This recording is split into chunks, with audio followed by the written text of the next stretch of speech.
I think when you see I know I did, when I used to see somebody who was a millionaire when I was young, I thought they had a secret no one else did. I thought they like carried a little box and like they'd open it and like sunbeams would shoot out, like, oh, that's it, that's how you become a millionaire. And it's not.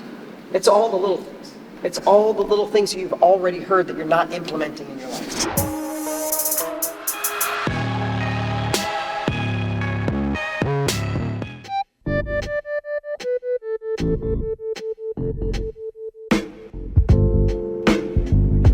What's up, man? How's it going, brother? Good, how are you? Good to see you. Hi. Hey, Dean. How are you? I'm great. How are you? Good.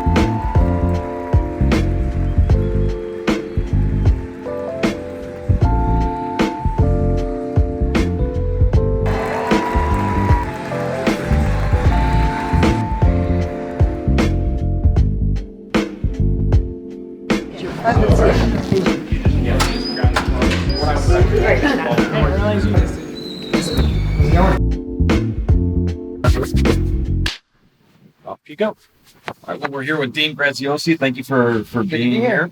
Known for motivation, entrepreneurship, and real estate. So what strategies do you use to stay consistent to the commitments that you make for you Really and good your question. company? So when I really dug into it, I love to leave a legacy for my kids. I love that we're setting a new standard in this industry.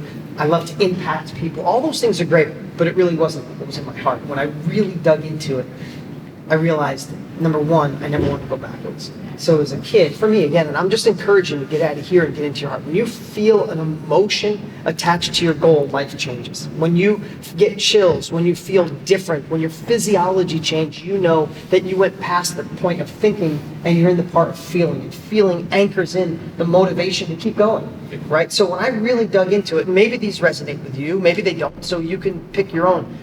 But what came to mind for me in my heart was I never want to go backwards.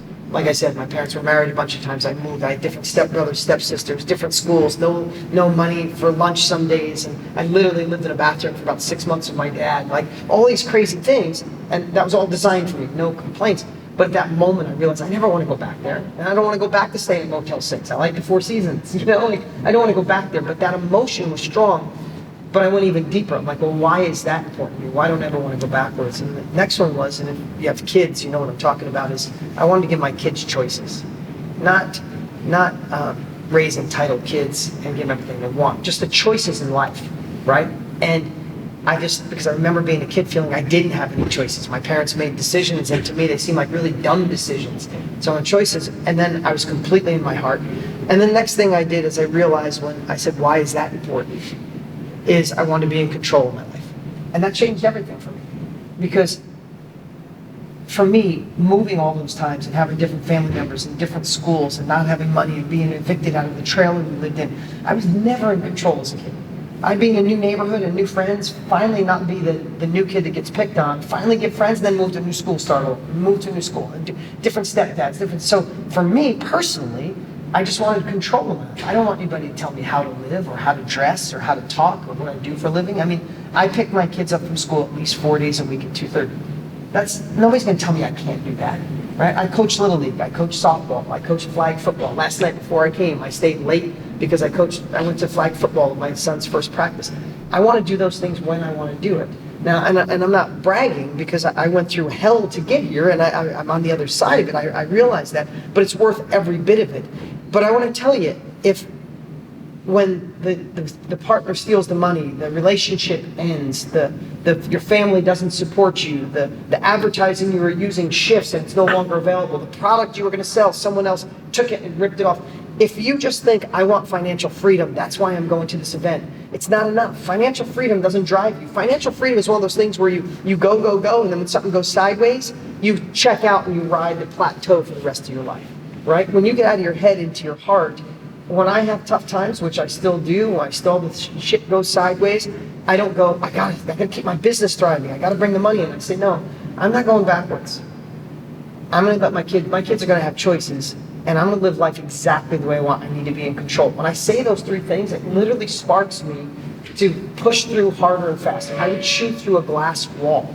I would dig a tunnel. I'd do anything I could because I'm not gonna let any of those fail. So I know life gets consuming, life gets difficult, time is hard to find, Start saying no to the shit in your life that doesn't empower your bigger future. The things that don't take you, they don't serve God, they don't serve the universe, they don't serve a bigger version of you, they don't serve making more money, they don't serve your family. If it doesn't do that, throw it away, figure the stuff out that moves the needle in your life, and then apply that why, that emotion to the things that only move the needle and say no to the rest.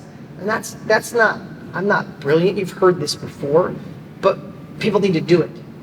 You know, I think, and I don't mean to keep going here, but this is something really important. I think when you see I know I did, when I used to see somebody who was a millionaire when I was young, I thought they had a secret no one else did. I thought they like carried a little box and like they'd open it and like sunbeams would shoot out like, oh, that's it, that's how you become a millionaire. And it's not. It's all the little things. It's all the little things you've already heard that you're not implementing in your life, right? So the one thing is when stuff goes sideways is stack the good against what could go wrong, and it really counterbalances you. And then the biggest thing that got me through, and I'd love to say that I knew this, and this was just, I knew it as I was going through it. This is retrospect. This is looking back and being like, how the hell did I get through all that shit? Is I used to say to myself, who do I not want to be? And I don't want to be a guy that used to be popular. I don't want to be a guy that used to have a successful company. I don't want to be the guy where people say, oh, he's a dreamer. I knew that wouldn't work. I just don't want to be that guy. I don't want to be somebody who tried and failed. So when I start thinking, hey, it's 5 years from now and you're the guy that used to be successful, how does that feel? And it disturbs me so much that it will immediately have me create a compelling future. And I'll go from saying, hell no, I'm not going to be that person, and hell yes, I want to be that, this compelling new version of me. Yeah. So nothing fancy other than some of it's painful, some of it I beat myself up, but whatever it takes. I mean, at the end of the day, it's whatever it takes. Some people run away from pain, some people want to run towards pleasure. Right. Whatever it is that motivates you, do it. If you're in a painful situation, don't ignore it. Feel the pain. Look in the mirror and go, wow, I'm 30, I'm 40, I'm 60. This is all life has to offer. You're pathetic. Like literally, if that feels painful, because pain will cause action. Somebody gets throat cancer, it's painful, they stop smoking then. Like if you can emulate pain to get you to move, you don't want to live in that pain place, but if it can get you out of the gate, then once you get out of the gate, you start focusing on the bigger future, then you leave the past behind you. You've been somebody that's been able to build a big company, but you've also been very successful at personal branding or spending an enormous amount of time, effort, resource to getting a message of all the things you're talking about now. What lessons have you learned that may be beneficial for other people to learn? Great question. I think we have too much training on how to be a good salesperson. Like sales bug everybody. Like sales just bug everybody, and it's the silliest thing in the world. Sales are the oxygen of every successful company. If people don't sell, they're not successful. People think if they build the right widget, they build the right thing, if you build it, they will come. It's the biggest lie in the history of the world. Every once in a blue moon, there's an outlier. You build something and it goes viral, but the other 5 million projects failed because people were afraid to sell. They just thought if they wrote a good enough book, people would buy it. They won't. If people are watching this, they probably see my ads all over. We just passed 400,000 copies shipped of my newest book. It's on its way to 1 million copies. I sell hard, because I know if I get my book in people's hands, it changes their life. But what I could share is if you can reframe what selling means to you, if you can realize that if you have something that can change people's lives, you're doing them a disservice if you don't get them to engage. I know my book changes lives. All 5-star reviews. People go nuts when they buy my book. The only people who complain are the people who didn't buy it, right? So I'm ethically obligated to sell, is the way I look at it in my eyes. But then, what I would share is we are at this place with social media, and we have access to everything. People are sick of the hype. I feel this is something that's extremely valuable for everybody watching. Like, we're back to blue jeans. Like, nobody wants to see them get rich overnight and hold up $50,000 checks or get a Lamborghini like mine. Like, or if it's the weight loss, like, take this pill and have 6-pack abs in 6 minutes. Like, people are just done. They know that shit. It's a lie. I think we're at a place right now that the more authentic you are, the more real you are, the more enthusiastic you are, you can outsell some so-called fancy salesperson. So I think one of the advantages of being alive today, whether you have a business, want to start a business, want to scale a business, is get deeper, get more authentic, get more real. Be the best, realest version of you on camera, in your writing, in your presentations, in your sales, and watch it grow. Where did that certainty come from in the belief in you? Just Over like what time. you just said. Over time. And when did you become aware of that certainty, and when did you impact that or implant that certainty in? I need to offer what I have to other people because I'm that certain about it. Where did that That's a come really from? good question. Time. I don't think I've been 20 years in teaching people how to be more successful. This is my 20th year. And I would say in the beginning, I was just like, wow, I can do it, you can do it. I wasn't that smart, I didn't have money, I did it, you can do it. And then over time, I realized and went deeper and deeper and realized in the human condition is we're designed to screw shit up.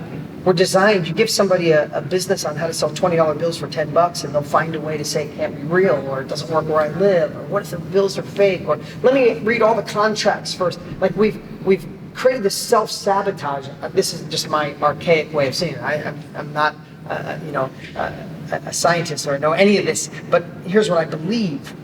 What I believe is our subconscious wants to protect us. Go, hey man, if you don't try it, then we'll be okay.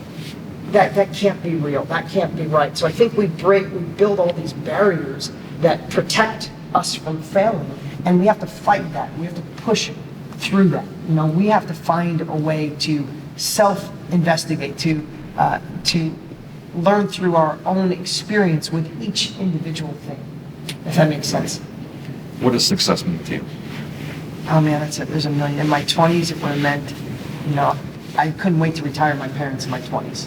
And I liked having money. I mean, I did. I liked not worrying about money. If I wanted to go someplace, I wanted to travel, I wanted to go to a nightclub and get bottle service in my 20s. That was amazing. Maybe that's what success was, in retiring my parents. 30s was probably something different. Success to me right now in my life is just the choice of what I do with my time. For me, success is, yes, like I said yesterday, I delayed a dinner I had last night because I wanted to be at my son's first flag football practice of the year for his winter ball. I wanted to make it so if he has a good play, when he looks over, his dad's standing there. And he did, twice. And I'm like, I'm the richest guy in the world. Literally, I'm the richest man alive. My daughter pitches in softball. She's really, really good for a 12-year-old. And she practices 2 or 3 days a week. And the only person she's ever thrown to is me. So 2 or 3 days a week, if she's in the mood to pitch, I don't care if I'm in the middle of a meeting closing $1 million deal. If my daughter calls and she's like, Dad, I feel like pitching. I'm like, I drop everything, I race out 100 miles an hour, and I catch for my daughter. As silly as that sounds, that's success to me. That's awesome. So what is life to you? What is life? Really good question. I think it's and this is quite, and I've never answered this way until the place I'm at in my life right now. I think it's the journey to find true peace for yourself. Like, I became successful because I ran away from demons. I didn't like the way I was treated. I had a crazy relationship with my dad. I didn't like being broke. I didn't watching my mom work 3 jobs to make $90 a week and feel insecure. My mom had the opposite of significant. She just felt worthless. All those things were painful to watch, and I was like, I'm going to get rich and solve all that shit, right? So I think that drove me then. Being wealthy to help people in my 20s probably would have been my definition of life. Being a dad, great part of my life, but it's not my life. My life at this point is trying to uncover the things that cause suffering and disturbance in my life and solve it. And not only do it for myself, but for the people I love. And I really believe that not controlling it, but I think there's so many things we can do around us with other people to, in turn, it comes back to us so we get to live peace in the way we want to live. I know that maybe that wasn't the greatest of answer because I've never said it out loud, but that's my goal in life right now. I want to keep making impact. I have an incredible team. I have an incredible girlfriend. My kids are amazing, but I want myself and everybody around me to have peace while they thrive. I guess that's peace while you thrive. I'm not talking about peace and just sit and hope things come to you. I go after it, but I do it peacefully. Well, we're very grateful to have you here. Very grateful for everything that you do for other people around the world. Any last words you'd like to offer anyone? Just to not learn through your own trial and error. There's so many great people out there. Investigate. Don't just. The most costly advice in the world is bad advice. It's your Aunt Edna who watched tennis her whole life telling you how to play tennis, or your broke friend telling you how to fix your finances, your single friend telling you how to fix your relationship. Bad advice is really costly. But good advice from someone who's playing the game at the highest level possible is the greatest thing that we have access to in the world. The needle in my life has moved more because of learning from others than any other thing. So find those that that inspire you, those that have already forged the path where you want to go, learn from them, get engaged, and go for it. Dean, thank you for taking the time to share with us everything you've learned. You got it, man. Thank you. Good to be Thank here. you. Appreciate it. Cool. Before you go, you need to watch these next few videos. They're absolute game changers. Hurry up and click right over here and watch them, and I'll see you there.